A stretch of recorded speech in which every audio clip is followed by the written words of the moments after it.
Hi, I'm John Longstreet with another edition of PRLA Short Takes. There couldn't be a better time to have the guest with me today who I have, my good friend Gerry Fernandez. Gerry and I started working together back in the mid-90s on initiatives for the hospitality industry on diversity inclusion. And Gerry formed the first association that really focused on this for the hotel and restaurant industry, the Multicultural Foodservice and Hospitality Alliance.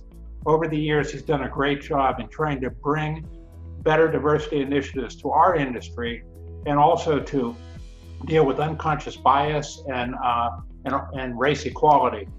Gerry, at this point in time, we are dealing with the tragic death of George Floyd and the repercussions of that. Would you talk to me about what your take on this is today, and in particular, how our industry might step forward in a leadership role? Gerry? Well, first, thanks for having me, John. I appreciate the opportunity. I always love spending time with you. And you said it right. Our industry is facing a crisis the likes of which it's not seen before. It's a kind of a 1-2 punch. It's the COVID-19, which we were all struggling with. And now you have racial issues being added to this because of the killing of George Floyd in Minneapolis. And as you know, I said earlier, my boys grew up in Minneapolis, so we know that area, we know that street, we know that community. And so some things that people need to be aware of, that the pandemic and this violence is impacting, Blacks and Hispanics disproportionately. So more Blacks and more Hispanics are getting the virus and dying from the virus. Blacks are 3 times more likely to get the virus and die. And so Hispanics are being hurt financially because people are being laid off, and many of minorities end up working in environments and work that you have to be close to other people, so it's hard to kind of socially distance. This violence and this police killing in Minneapolis has changed the game, in that it brought to the surface what many of us already know. Trust me, I have Black boys, so I know when these things happen. There's about 60 police shootings of Black men every year, but they don't go in the news. And what's happened now, this has caused these protests, which have halted the return to business, which we were already in the process of.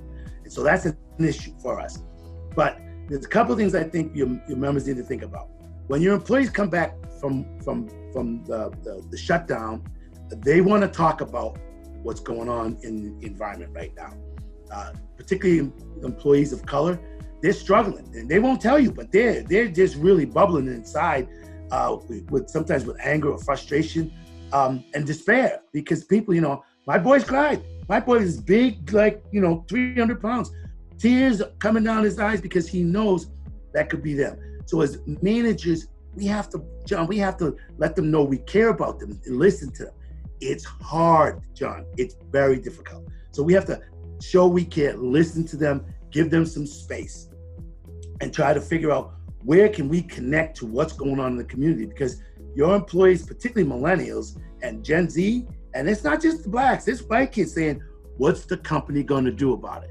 Mm-hmm. Have you made a statement about Black Lives Matter? Now, I know that can be very controversial. Mm-hmm. When I was with you last time in Pennsylvania, we had a sidebar conversation about this with one of your members. So it's a challenge, but you're going to have to think about how you're going to demonstrate your support for your employees and how you're going to come down on the issue of race. You can't say, well, we're against racism and that's it. Probably not going to work. And you got to coach your people so they don't say something silly.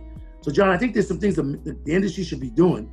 And right now, let's start at home as restaurant operators and hotel operators, is care for your employees, find out how they're feeling, talk about their experiences, give them room to vent, give them room to have a conversation, and then work with them to begin to think, what can we do locally? What can I do personally to support ending racism in the country and to support people as they go through the pandemic? So what you're saying is it's not just the government that needs to get involved in this and do something about it, like they're so eager to do at this point in time, but it's every business, because your team members, particularly the Gen Zs, white, Black, or whatever color they might be, care about this, and they want to know that you care about it too. Yeah. And so there are also things that businesses can do that government. let's face it, government's not getting a lot done right now in DC because there's so much partisan politics. Either way, we can't get it done. Corporations can step up and flex their muscles and say, we're not going to support this and we're not going to support that unless you get serious about this. And again, we have a delicate relationship with the police department. I get it. You have to back blue. But just like in our industry, what hotel doesn't track its metrics? What restaurant doesn't track its metrics? We know which hotels are producing the best dollars and cents. We know what restaurants are performing. Right now, police departments in America have no accountability. So nobody knows who's doing what.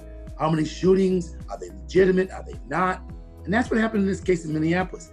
So with the internet and cell phones, young people know what's going on. They're on Instagram. They're going to find out if you're saying something, if you're not saying something.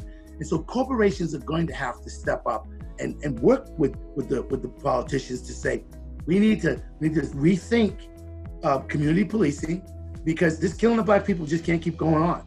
I mean, if you think what we saw in Minneapolis and these other cities was a problem, if we don't address this, if we have another case where blatantly they killed this man and they were to get acquitted, oh my gosh. And this has to make every American, regardless of your ethnicity or race or color, this is un-American. So the restaurant industry is hospitality. The Bible defines hospitality as love of a stranger. We should be out front leading on this and saying, here's what we're doing to care and support our employees, and here's how we're working with our communities.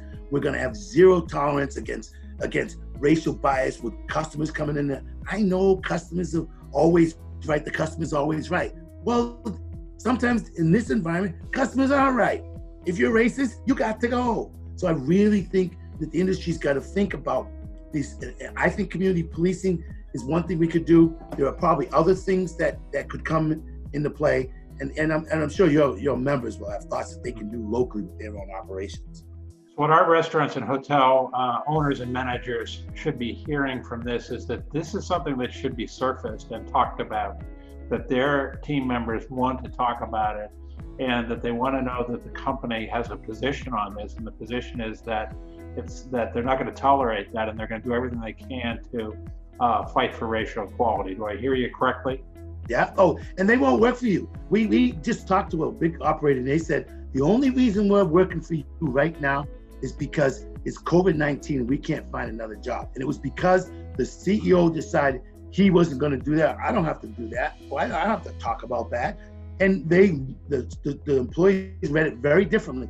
And my coaching to them is, you really need to check in on this. I know it's hard. There's some places you can get resources. You can go to mfha.net, that's our site, and there's stuff that you can download for free. There are webinars, things you can download for free. I'll also recommend CEO Action for Diversity.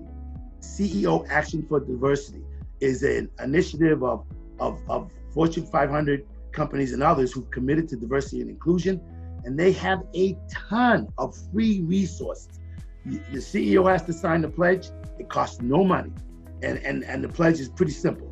I would encourage people to consider that, because I see this as a movement, John. I don't see this going away. I see us talking about this, and I'm hopeful that we can be on the front end of this, helping to drive change in an inclusive way, improve our image as a place for all people to work, for all people to come and become franchisees of hotels and restaurants. And I think we can improve our position with the politicians in our communities at the same time. Well, you and I share the philosophy that we have to find the good in the bad. And you're excellent at that, and that's what we need to be doing right now. And this is using this as a moment for change. I really appreciate your perspective on that. You've given some real workable and practical advice to our businesses. We'll get those websites out to them so they can get their free resources. Gerry, it doesn't seem like that long ago, we first met in the mid-1990s, but you reached hundreds of thousands of people with a very important message. Appreciate the good work you're doing. Hope you're going to be doing it for a lot longer. Look forward to seeing you before too long. I'm going to be doing it until they have to roll me out. So thanks, John. It's always a pleasure to see you. Thank you, Gerry Fernandez, President and CEO and founder of the Multicultural Foodservice and Hospitality Alliance, for being with us today. That's it for another edition of Short Takes. I'll see you again next time.